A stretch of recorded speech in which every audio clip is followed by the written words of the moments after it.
Mga kaibigan, welcome back. Napakainit ng balita natin. Team ni Kai Sotto, tinanggi daw po na pinigilan nila si Kai bagkos pinayagan nila. At may reports daw po na may posibilidad daw po na makakuha ito ng short-term NBA contract before or during second window kaya hindi makakalaro sa Gilas. Wala nang palabok pa mga kaibigan, hindi ko po ito inimbento. Ito po ay ayon sa Inquirer.net. Maraming salamat po. Japan team not stopping Kai Sotto from joining Gilas, says source. Mga kaibigan, so taliwas po ito sa lumalabas na nakikita natin sa mga news. Ito pa yung lumabas kahapon, pinayuhan daw po ni Coach Ansay na wag muna lumaro si Kai sa window na ito para sa recovery at rhythm nito. So ito, basahin po natin yung article. Ipaliwanag ko po, correct me if I'm wrong.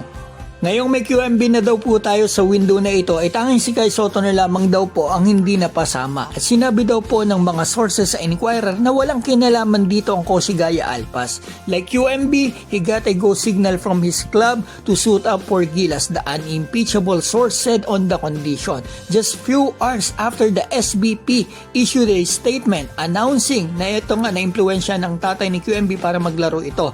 So after po i-announce ng SBP kahapon lang na si QMB ay makakalaro na, ay sinabi naman ng source na may go signal din ang Kosigaya ang pambato natin. May mga reports daw po na hindi makakalaro si Kai sa window na ito dahil hindi siya pinayagan ng Kosigaya. Gaya nakikita natin, binalita ko nga rin yan sa dami ng nag-reports na legit. Pero it did not sit well with the management of B-League team.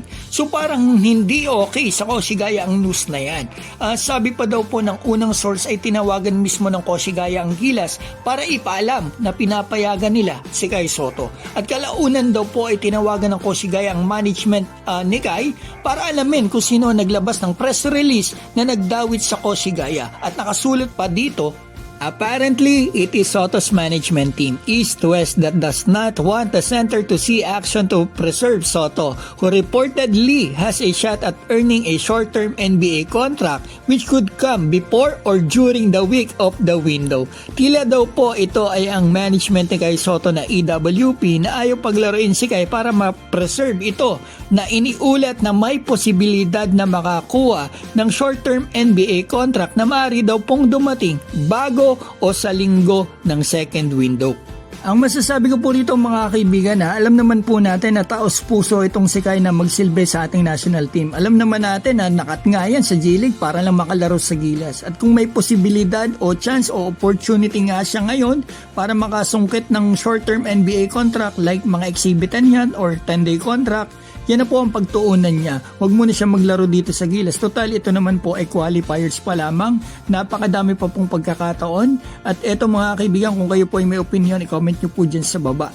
At eto, ang hiling ko lang, supportahan po natin si Kai Sotto. At dun sa bumabas sa kanya, tigil-tigilan nyo na po yan mga kaibigan.